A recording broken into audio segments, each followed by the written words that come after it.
और सूरज की रोशनी अचानक कम हो जाए। आसमान नीला नहीं बल्कि एक अजीब सी सफेद चादर से ढका हो। यह किसी हॉलीवुड मूवी की कहानी नहीं है, बल्कि एक ऐसा एक्सपेरिमेंट है जिसे कुछ लोग बिल गेट्स का प्लान कह रहे हैं। लेकिन सवाल यह है, क्या यह हमें बचाने के लिए है या ये किसी बड़ी मुसीबत की शुरुआत है? इस प्रोजेक्ट का नाम है स्कॉपेक्स यानी स्ट्रेटोस्फेरिक कंट्रोल्ड पर्टर्बेशन एक्सपेरिमेंट। इस पर काम कर रहे हैं हार्वर्ड यूनिवर्सिटी के साइंटिस्ट्स और इसे फंडिंग मिल रही है बिल गेट्स से। प्लान सुनने में बहुत सिंपल लगता है।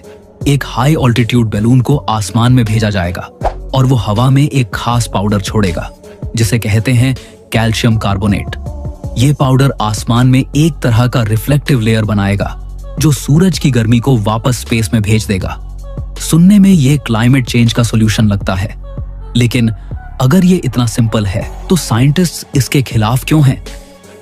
असल में ये आइडिया नया नहीं है। जब कोई बड़ा वोल्केनो फटता है तो उसकी राख आसमान में फैल जाती है और पूरी धरती कुछ समय के लिए ठंडी हो जाती है। यानी नेचर पहले से ही ये काम करती है। लेकिन यहाँ प्रॉब्लम शुरू होती है। अगर सूरज की रोशनी कम हो गई तो पेड़ पौधे फोटोसिंथेसिस कैसे करेंगे? कृषि पर क्या असर पड़ेगा? और अगर ये प्रोसेस कंट्रोल से बाहर हो गया तो क्या होगा? कुछ एक्सपर्ट्स का मानना है कि इससे ब्लू स्काई हमेशा के लिए बदल सकता है। अब सबसे बड़ा सवाल, मौसम को कंट्रोल करने का अधिकार किसके पास होना चाहिए? सोचिए, अगर एक देश ने अपने लिए आसमान में रिफ्लेक्टिव क्लाउड्स बना दिए और उसकी वजह से दूसरे देश में बारिश कम हो गई, तो इसका जिम्मेदार कौन होगा? साइंटिस्ट्स को डर है कि इससे मॉनसून साइकिल बिगड़ सकता है और अगर ऐसा हुआ तो इसका असर करोड़ों लोगों पर पड़ेगा। कुछ लोग इसे वेदर कंट्रोल कहते हैं और कुछ इसे वेदर वॉरफेयर की शुरुआत मानते हैं। इस एक्सपेरिमेंट के कुछ हिडन रिस्क्स भी हैं।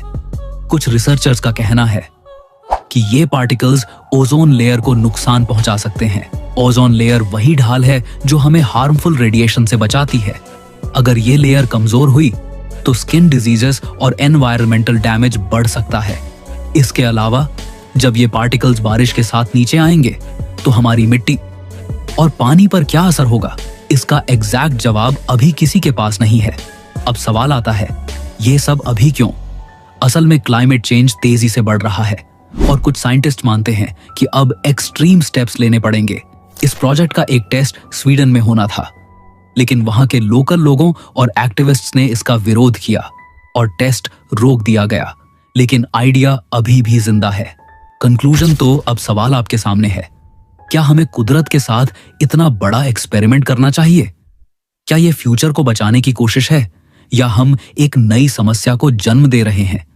एक बात तो तय है, अगर ये टेक्नोलॉजी आगे बढ़ती है तो आसमान के ये आर्टिफिशियल बादल धरती की किस्मत बदल सकते हैं। अब आप बताइए, क्या आपको लगता है सूरज की रोशनी को कम करना सही है? कमेंट में अपनी राय जरूर दें और ऐसे ही रहस्यमयी वीडियोस के लिए चैनल को सब्सक्राइब करना मत भूलिए।